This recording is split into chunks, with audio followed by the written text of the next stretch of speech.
1560 Geneva Bible by looking at the Old Testament. Please recall that the Geneva Bible set forth English renderings of the Hebrew text for Ezra through Malachi for the first time. Prior to 1560, William Tyndale had translated the Pentateuch in 1530, historical books from Joshua to 2nd Chronicles, and Jonah from Hebrew into English before his death in 1536. John Rogers printed all of Tyndale's Hebrew renderings for the first time in his 1537 Matthew's Bible. This, of course, means that Miles Coverdale did not translate from Hebrew into English in his 1535 Bible or the 1539 Great Bible, in which he edited Rogers' work from 1537. So the point there again, just to review, is the Geneva Bible in its Old Testament for the first time has the entire Old Testament set forth, rendered directly out of Hebrew into English. Prior to this, William Tyndale had done sections and portions. He had done the Pentateuch, the Genesis through Deuteronomy, and he had done Joshua through 2nd Chronicles, as well as Jonah. But then, as you know, William Tyndale was martyred before he was able to finish. And if you further recall, even in his imprisonment before he died, asking for a Hebrew Old Testament, a Hebrew dictionary, and a Hebrew lexicon, indicating that he wanted to continue translating until they finally did kill him. And so we also have already talked about that. So the significance of this Bible, the 1560 Geneva Bible, is that it is for the first time a complete Old Testament set forth from Hebrew into English. Okay? So this morning we want to continue looking at the Geneva Old Testament by considering a few more of its important features. So, point number one, and I'll try to scroll this. You know, I don't know to what degree the folks at home can actually read that, but we'll try to keep up with that nonetheless. So, the Old Testament. The Geneva translator seems to know and or anticipate that much of the English-speaking world would need help understanding the intricacies of the Hebrew text. Consequently, they commented extensively on the text in the margins of the Old Testament. Dr. David Daniel states the following regarding the Old Testament marginal notations in his book, The Bible in English, Its History and Influence. He says, quote, it is more important to note, like the misguided Bishop's Bible translators, the King James translators' denial of marginal notes removed at a stroke the essential element of understanding Hebrew, the openness to engagement, and in and out movement between literal sense and meaning, the many kinds of explanations which the Geneva annotations so constantly use. Often the best the King James workers could do was to lift the literal Hebrew phrase from the Geneva's margin into its own text. So, there's a couple things we need to understand about that quote, okay? Number one, the reason why the King James translators did not extensively use marginal notes is because the rules set forth by the king said they could not. Remember that the king's objection to the Geneva Bible was largely on account of the marginal notes that he viewed to be as seditious and denying the issue of the divine right of kings. So one of the reasons why the king is on board with doing, I'm talking about King James here obviously, one of the reasons King James is on board with doing another translation in the first place is because the Geneva Bible was the Bible of the people, the most popular one, and he didn't like what his people were reading in the marginal notes because he viewed those notes as undermining his authority as ruling by divine right. So when the king and his Archbishop Bancroft set forth the rules, and we'll study the rules in detail when we get to the King James, when he set forth the rules of the King James translation, one of them was that there would be no marginal notes except to clarify or offer an alternative reading. That was it. So when you look at a Geneva Bible, so here's Psalms 1, for example, and you see like tons of marginal notation all around the edges of the text here for Psalms chapter 1. the King James rules given to the King James translators were to not do this type of marginal commenting because the king didn't like it. Okay, so that's the first thing we need to get from this. Is everybody with that?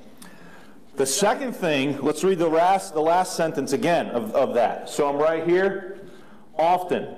Often, the best the King James workers could do was to lift the literal Hebrew phrase from the Geneva's margin into its own text. So I'm going to show you examples this morning of where the King James readings came from, the marginal notes in the Geneva Bible.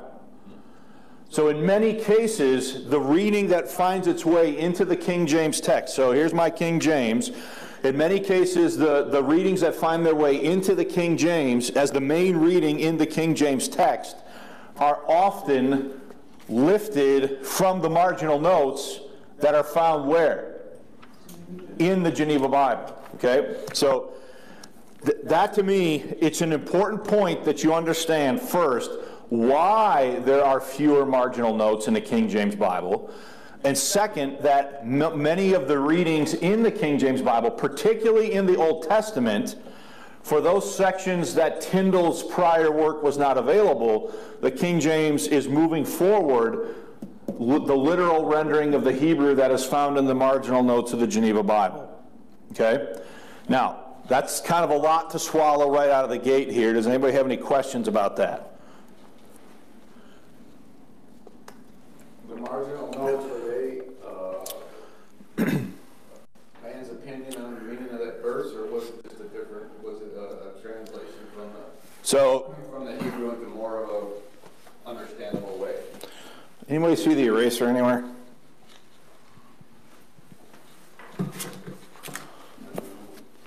Here it is. It's buried. So, good question, Ernie. So I'll just touch on it now, and we'll see it demonstrated here as we get into this, okay? But they do two different things, okay? Sometimes the text, so we're talking about the Geneva Bible here, right?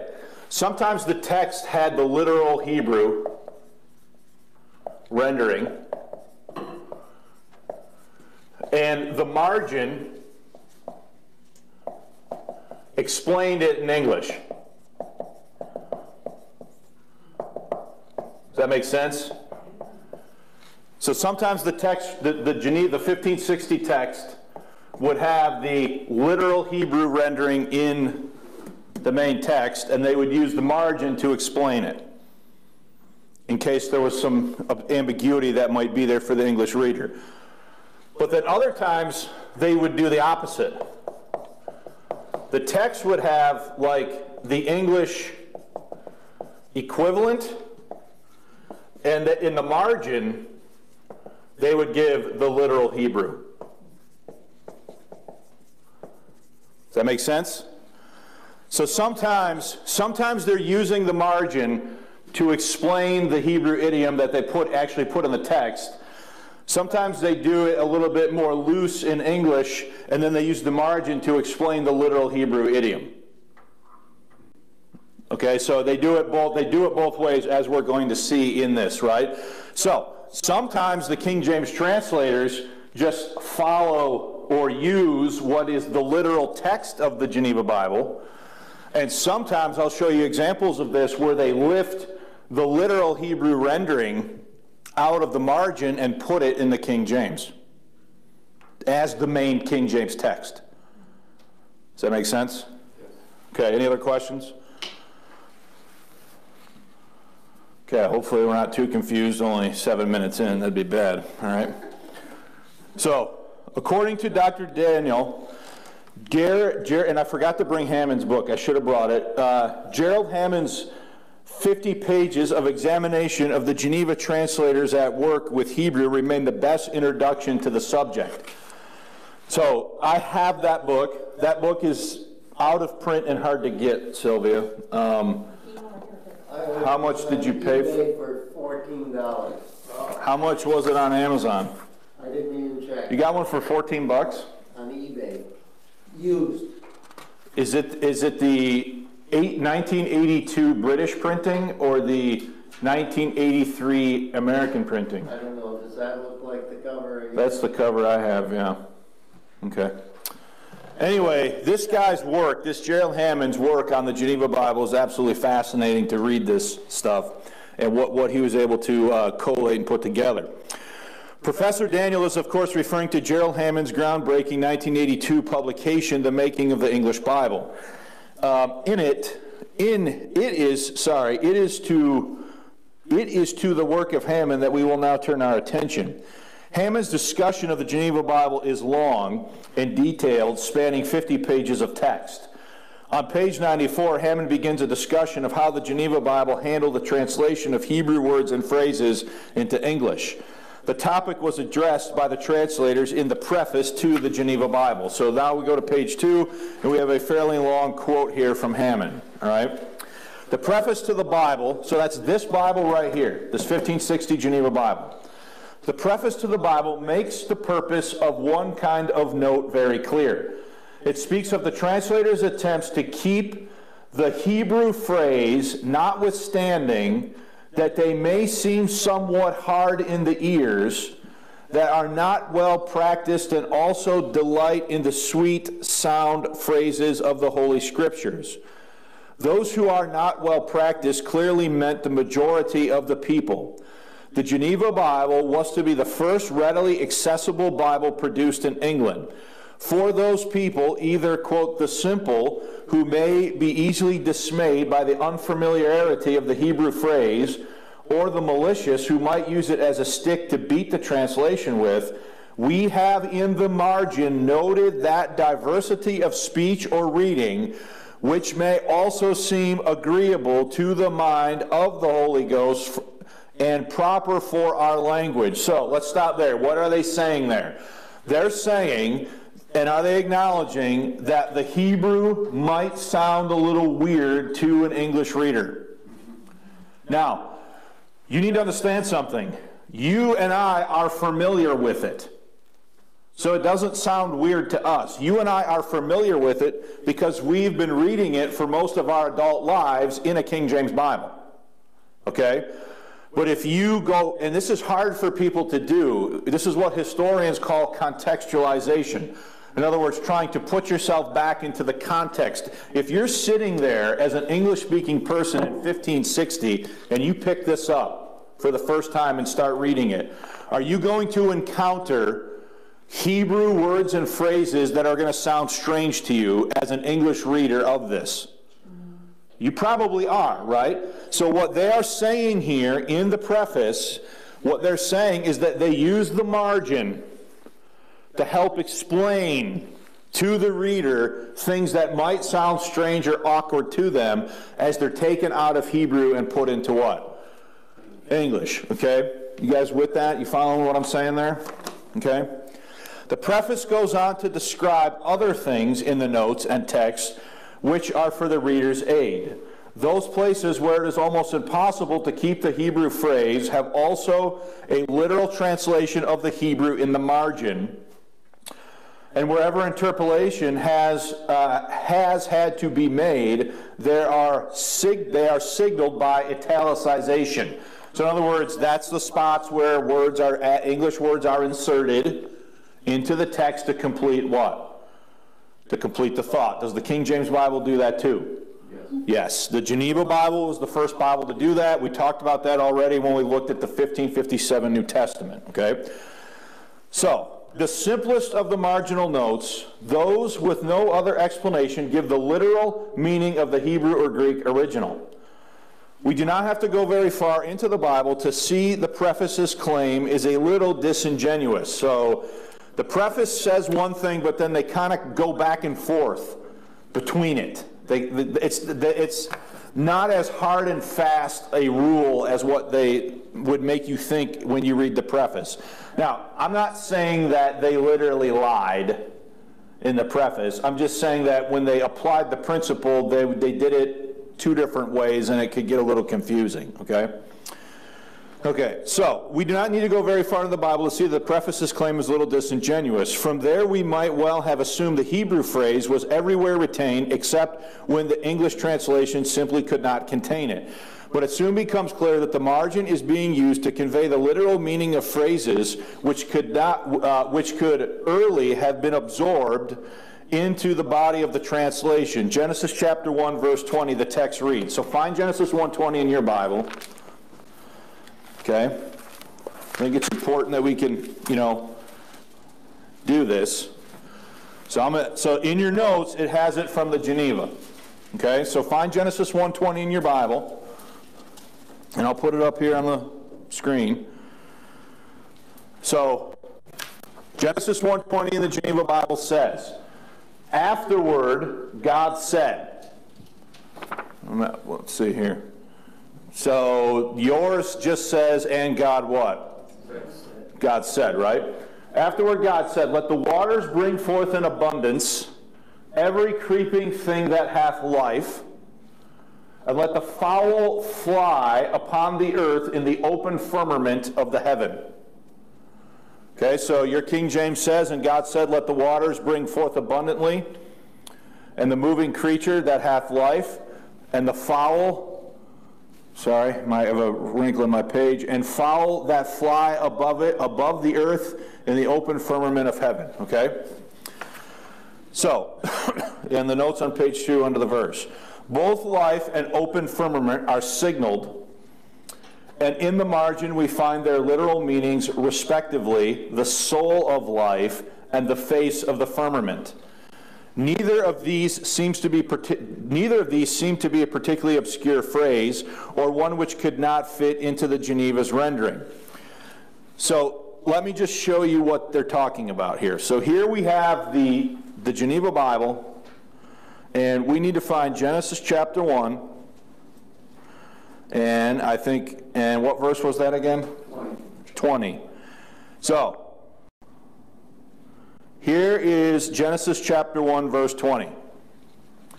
Afterward God said, let the waters bring forth in abundance every creeping thing that hath life, and let the fowl fly upon the earth. So you asked me about the ampersand last week.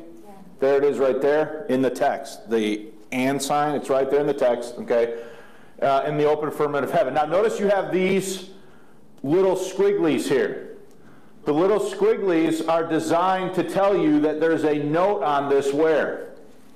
Margin. In the margin, okay? And if you look in the margin, and it's hard to even identify it, but you'll see it right here. Hebrew, the fowl, the soul of life, and Hebrew, the face of the firmament. So, and if you correlate those back to the text, this is them giving you the literal Hebrew equivalent where? In the margin. You guys following that? So, bottom of page 2. These marginal alternative readings give an invaluable insight into the translation policies of the Geneva translators. At one extreme, we can sense the relinquished possibility of a truly literal translation. While the majority of the notes give the more Hebrew form, a significant minority do the opposite. The notes give the natural English version or explanation or Hebraic phrase in the text. In Genesis 6:13, for example, the Geneva text says, let's go turn to Genesis 6:13.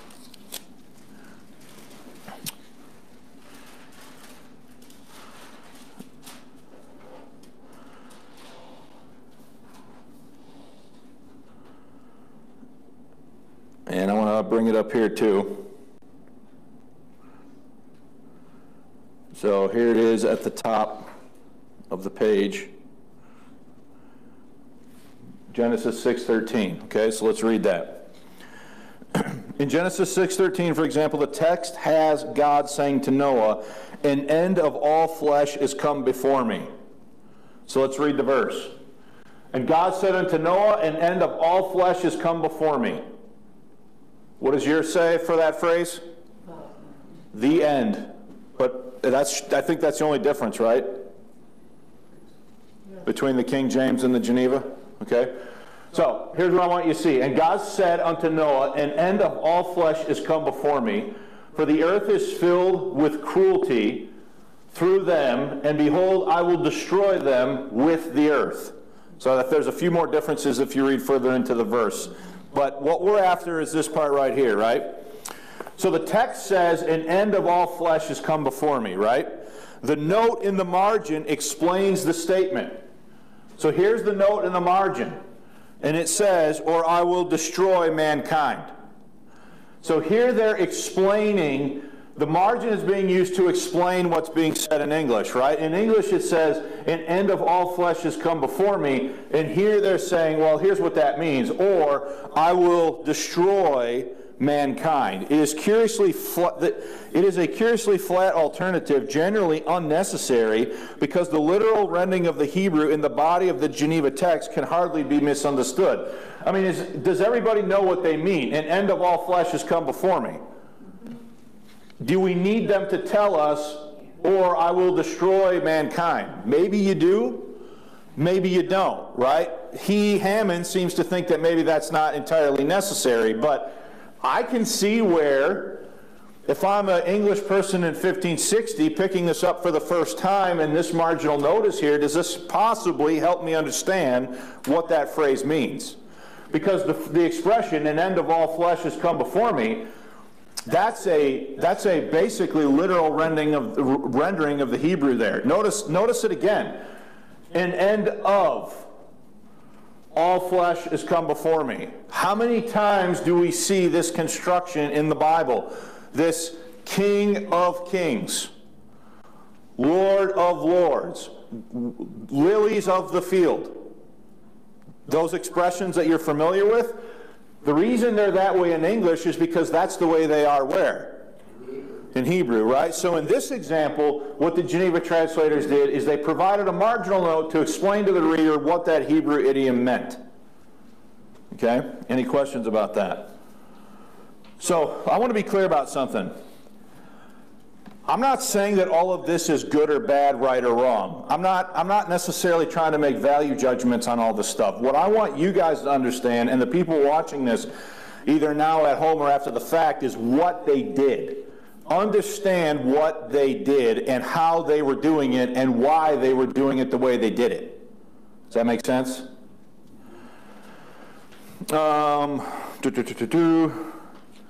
Let's look at another one. In Genesis 16:6, I'm at the very bottom of page 2 now, going over to page 3.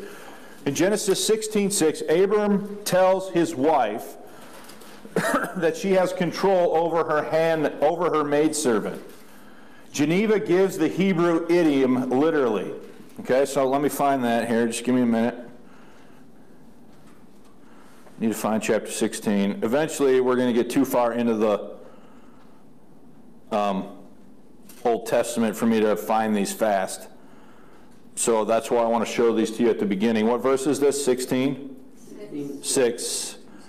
All right, so here is 16:6 right here. Okay, let's read it.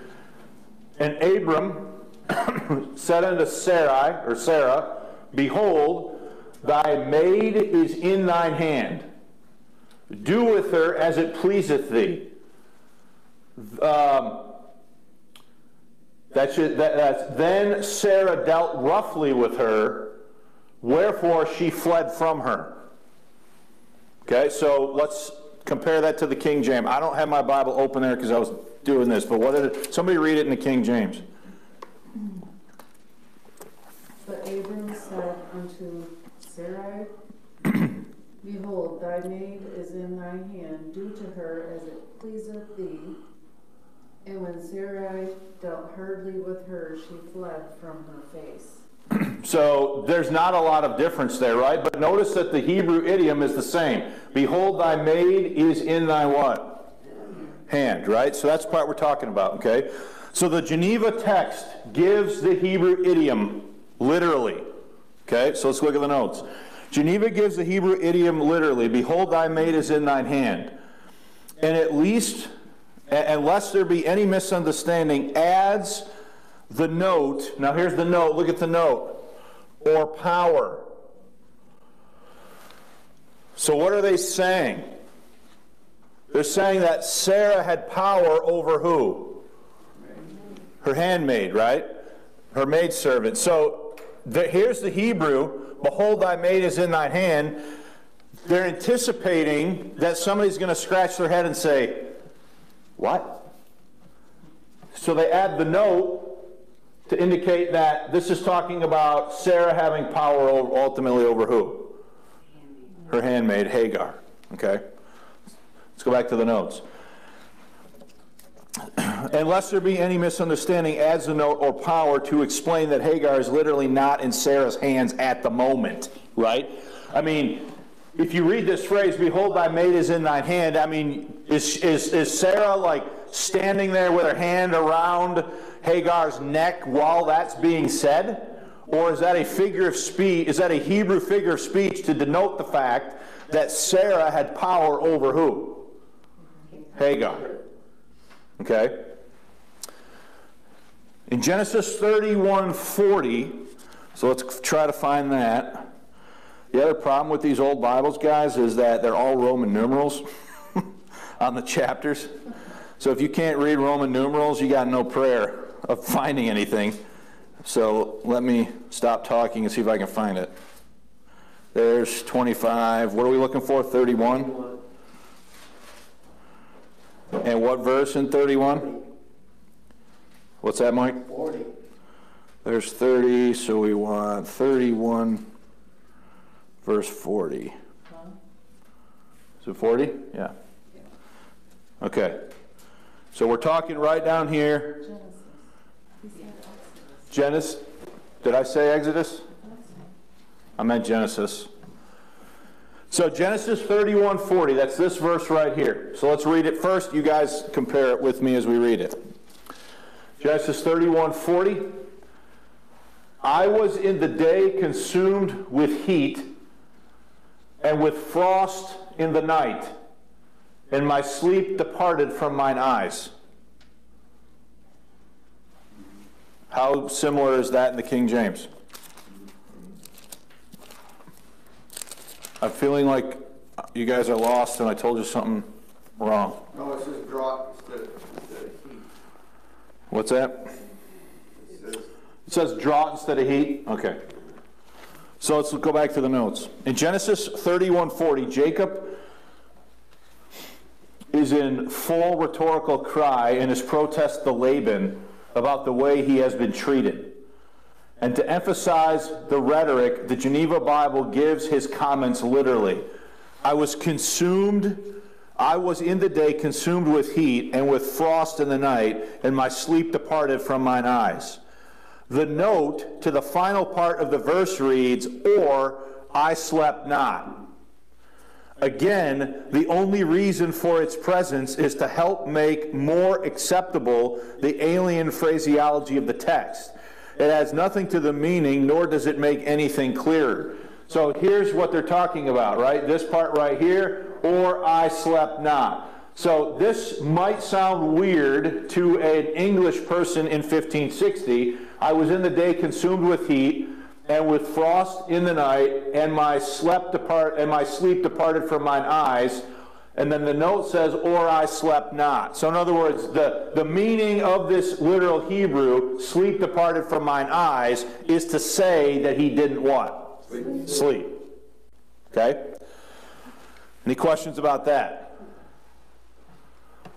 So again, you have to, a lot of this stuff for us in the 21st century, having grown up or having read the King James Bible as adults for our whole life, we read this stuff and we don't struggle with it too much, right?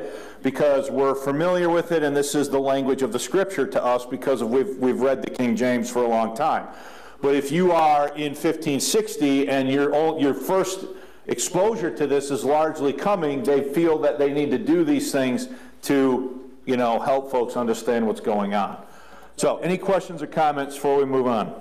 I disagree with Hammond on this. I think it does add something to the meaning. I mean, sleep departed from mine eyes, that's a little bit vague. I would say it's more, this is poetic. Right. Because what is Laban doing in this context? Laban is like, he's waxing eloquent in his the expression of his frustration with Laban over how he's been what? How he's been treated, right? And so this is the way the text actually reads in Hebrew. So I think it definitely clarifies it for an English reader who might not really know that phraseology. Mike, you have, I mean... It does clarify it a little bit. Yeah, I think it does.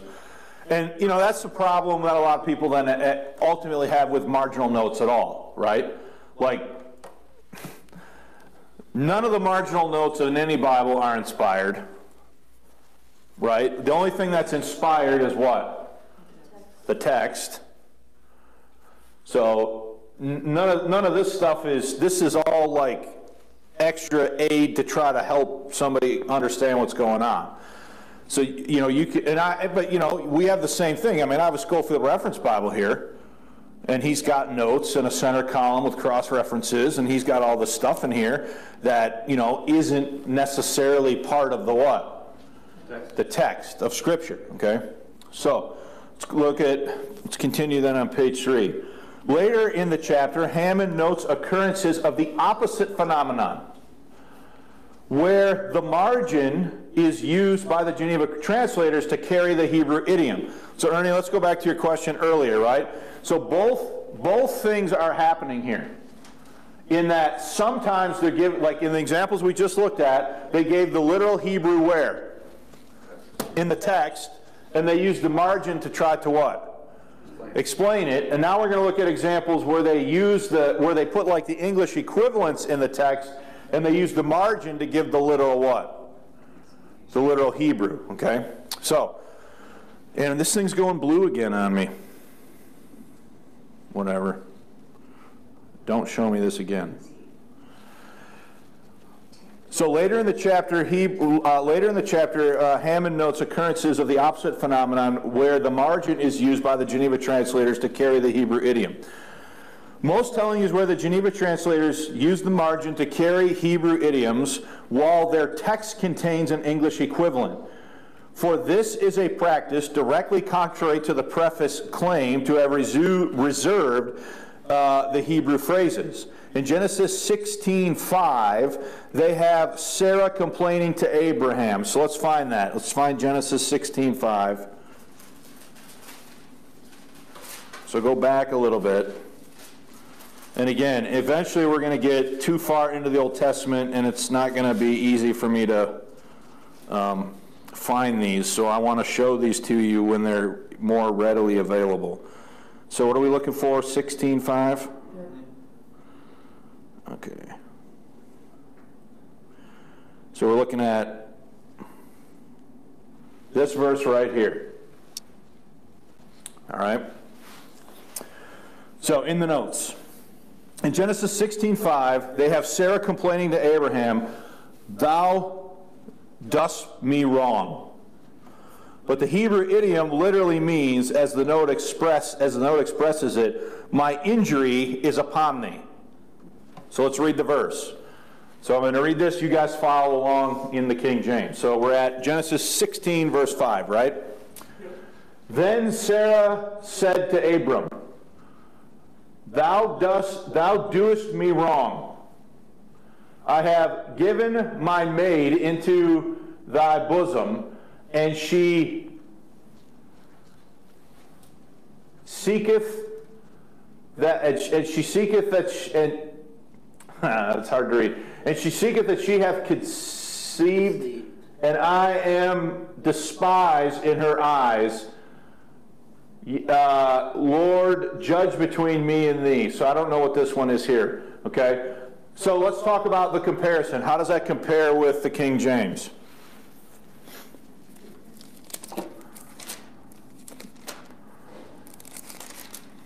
We're in 16:5, right? And Sarah said unto Abram, My wrong be upon thee. So, thou doest me wrong, is what Geneva had. I have given my maid into thy bosom, and when she saw that she conceived, I was despised in her eyes. the Lord judge between me and thee. So some minor differences, but nothing too significant, right? Now here's what I want you to see, okay? So let's go back to the notes. So in the notes, it says, in Genesis 16:5, they have Sarah complaining to Abram, thou doest me wrong. But the Hebrew idiom literally means, as the notes express, my injury is upon thee. So let's look at it. So here's verse 5. Here's this, right? If you come over here, Hebrew, my injury is upon who? Thee. Now look what the King James did in verse 5. And Sarah said, my wrong be upon who? So the King James, in the main text, is it giving the Hebrew idiom with a slight alteration. Yes. So here's an example of where the King James reading largely got its reading from where? The margin of what Bible? The Geneva Bible. You guys following that? Because you have to have your thinking caps on today, okay? Where are we at here? The authorized version has my wrong be upon thee. So again, it's almost the same as what is in the margin. Let's go to Genesis 24 now. Let's go to Genesis 24 and look at verse 1. Okay, that's 20. We need 24. And what verse? 1? Okay, so we're talking about this verse right here in the bottom of the page. So chapter 24, notice how they do the Roman numerals? That's not even how we do them anymore. So that's what I'm saying, like, when you're reading this stuff, you like really have to concentrate, because otherwise you're not going to find, you got to know Roman numerals. Not only know Roman numerals of how we use Roman numerals today, but like how they use Roman numerals like, 500 years ago. So you got to like figure all this stuff out to find stuff. But which is why you can see now eventually, like when we get into Job or something, I'm going to have to zip through a whole bunch of stuff just to find it, right? So let's look at this one, Genesis 24. So let's look at the notes. In Genesis 24:1, the Geneva text makes a significant alteration to Tyndall's rendering. Here, Abraham is described as, in Tyndall's words, old and exact with days to with. Old and stricken in days. I did. Old and stricken in days. Sorry. The Hebrew phrase, whose literal meaning the Geneva note gets exact, come into days. But the Geneva's text has old and stricken in years. Okay, so let's look at that. Now Abraham was old and stricken in years, and the Lord had blessed, right? So what does the King James have there? Old and well stricken in age. Old and well stricken in age, right? So here's the note. The Hebrew, come into days. So that's the literal Hebrew idiom, right? So this is, in English, they have, now Abraham was old and stricken in years. The King James says, what again? And Abraham was old and well stricken in age. So, I mean, you look at some of this stuff and you see how they're trying to convey in English what the text is saying where? In Hebrew, right? But here's what it literally means in Hebrew, come into days, in the margin. So, the Hebrew phrase is whose literal meaning the Geneva note gets exact with come into days. But Geneva's text has old and stricken in years. In each of the verses 27 and 28 in Genesis 25, there's an example of literalism being left in the marginal notes. Let's go to 25, chapter 25. Now, just imagine being Hammond sitting here figuring all this out. I am happy to have his book. where he can just direct me to what to look at, and I can see if he's telling the truth. All right, what am I looking for? Chapter 5, 25, right? Verse what? 27 and 28. Yeah. So, let's look at 27. So we're talking about this part right here. This is Genesis 25, 27, and 28. So let's read that in the Geneva. And the boys grew, and Esau was a cunning hunter and lived in the fields. But Jacob was a plain man and dwelt in tents. And Isaac loved Esau, for venison was his meat, but Rebekah loved Jacob. Okay? So that's what's in there, how that's translated there. So I just read that to you. Now, let's look at this underneath the quote. For lived in fields, the note gives the literal sense. So let's find, so this part right here, lived in fields. Notice what the Hebrew is. A man of the what? Field. What does the King James have? A man of the field, right? So where is the King James potentially getting that reading from? Margin. The margin of what? Geneva. The Geneva. Okay, let's read on in the notes. So, for lived in the fields, the note gives a little sense of man in the field, and for venison is his meat. The margin has venison in his mouth. So, this part right here, and Isaac loved Esau, for venison was his meat. Right here, venison in his mouth. What does the King James have? Because he did eat of his venison. Because he did eat of his venison, okay? Obviously a different rendering there. The second of these is a more understandable preference. For the literal Hebrew would seem strange to the English reader, but it's difficult to see why the translators felt that man of the field was not clear enough. This is how the authorized version translates the verses. And the boys grew, and Esau was a cunning hunter, a man of the field, and Jacob was a plain man dwelling in tents. And Isaac loved Esau because he did eat of his venison, but Rebekah loved Jacob. This kind of contrast between the Geneva Bible and the authorized version is a crucial one. Merely because it is called the Geneva Bible and hence has its roots in Calvinism, there's a tendency to think of it as the most fundamentalist of the English versions, as if it incorporates for the first time the Puritans' obsession for the literal Word of God.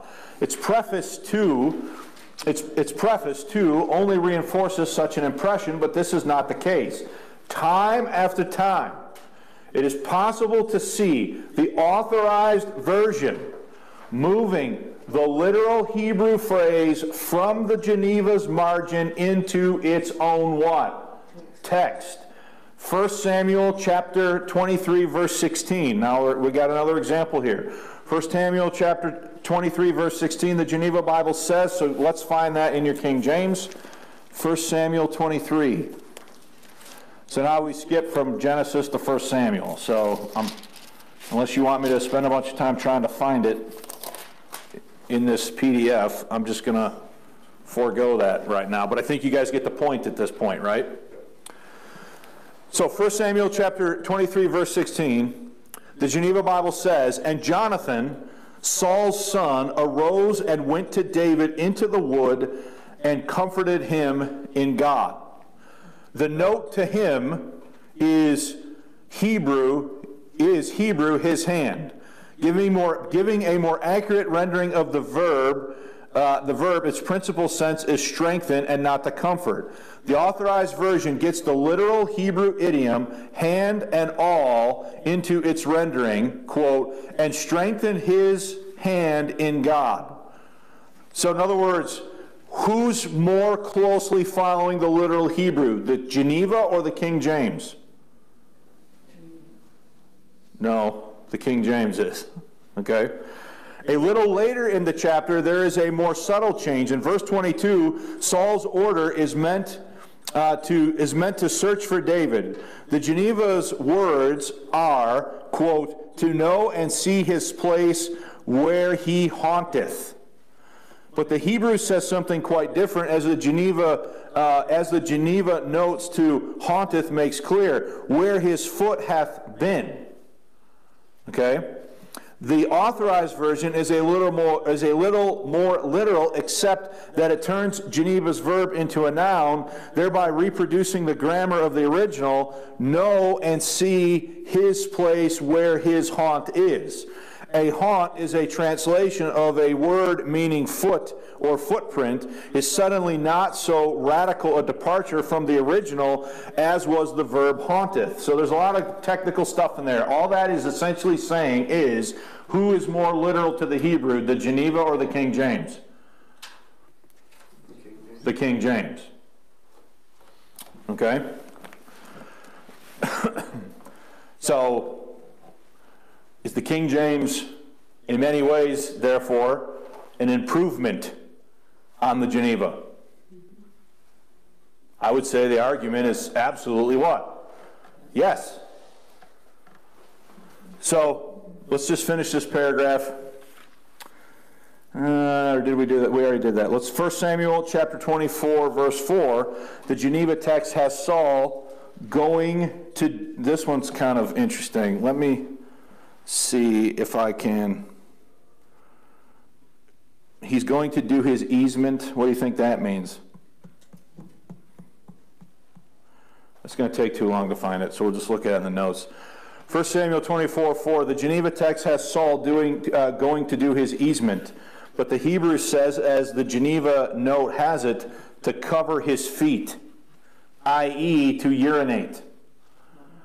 And the literal idiom goes straight from the Geneva's margin into the Authorized Version's text. This is not a matter of Geneva's greater delicacy. So in other words, it's not like they're worried about, not offending anybody. Okay? Just as it's fear that the literal sense will not be understood. Just its fear that the literal sense will not be understood.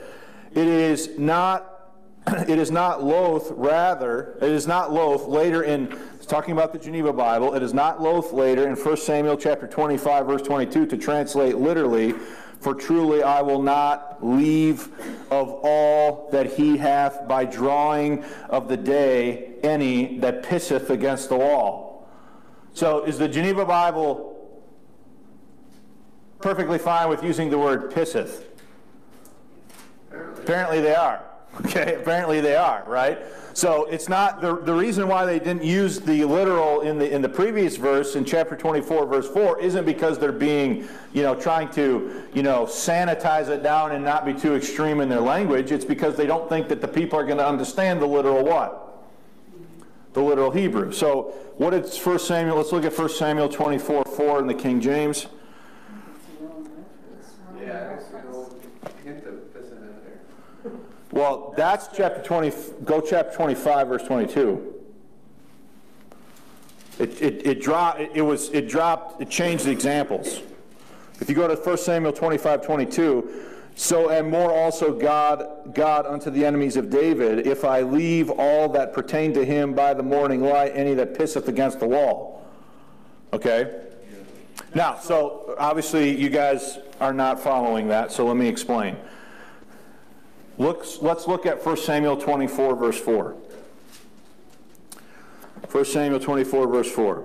And the men of David said unto him, behold, the day of which the Lord said unto me, behold, I will deliver thine enemy into thine hand, that thou mayest do to him as it shall be good unto thee.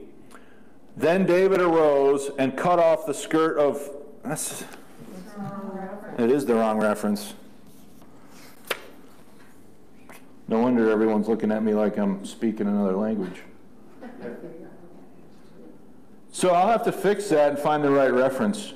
But the point is, that is lost because of my lack of typing ability. Is it 25:4? No. Is that the King James is once again in this verse basically giving in its text the literal Hebrew found in the margin of what? 24:3.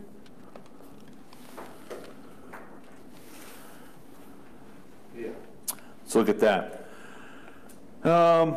And he came to the sheepcotes by the way, where was a cave, and Saul went in to cover his feet. And David and his men remained in the sides of the cave. Okay, that's right. So we need to fix that. So let's do this example again here, okay? So everybody go back to that paragraph. It should say in 1 Samuel 24:3, the Geneva text has Saul going in to do his easement. That's what it says. But the Hebrews, that should say, but the Hebrew says, as Geneva's note has it, to cover his feet, i.e. to urinate. And the literal idiom goes straight from the Geneva's margin into the authorized version's what? That's a lot better. Okay? So when you look at the King James text, and it says there in verse 24, to cover his feet, where did that reading come from?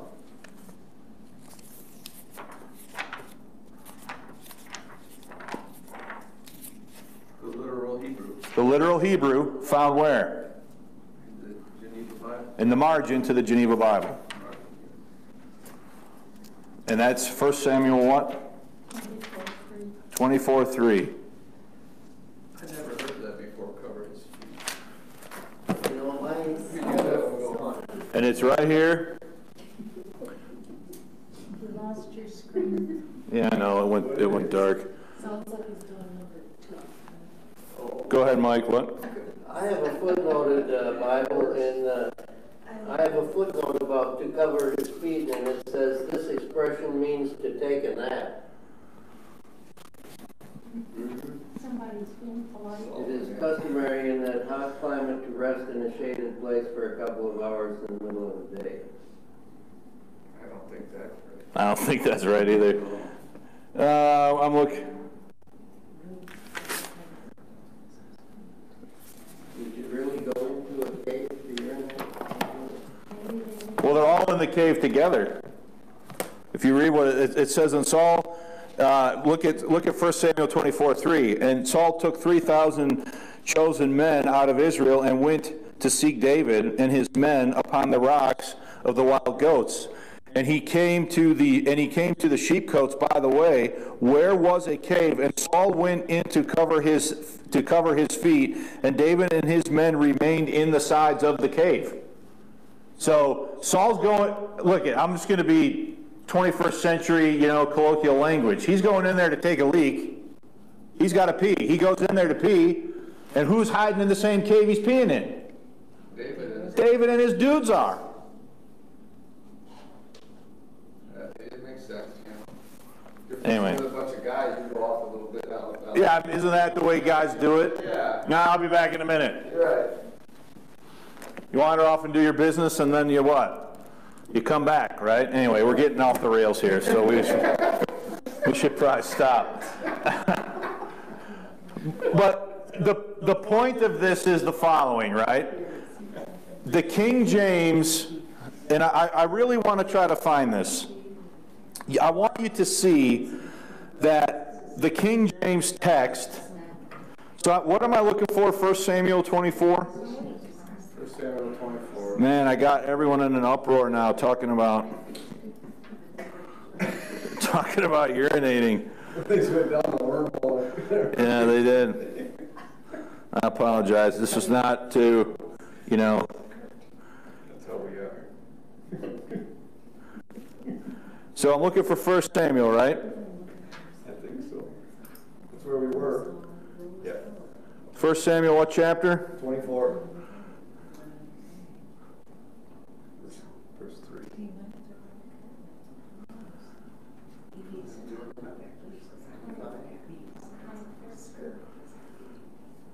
There's 15.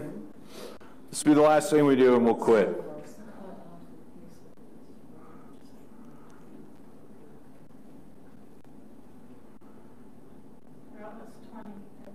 Is there a page missing? You were at 28 up there. Oh, you're right.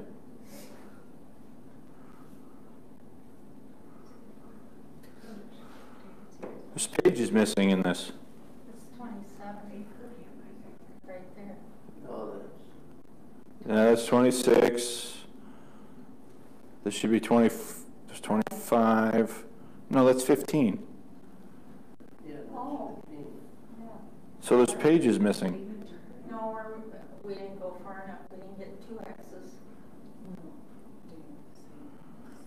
It's a good thing we have some Roman numeral experts. Apparently, I missed it though. There's 21. There's 23. Yeah. All right, 24. What verse? 3.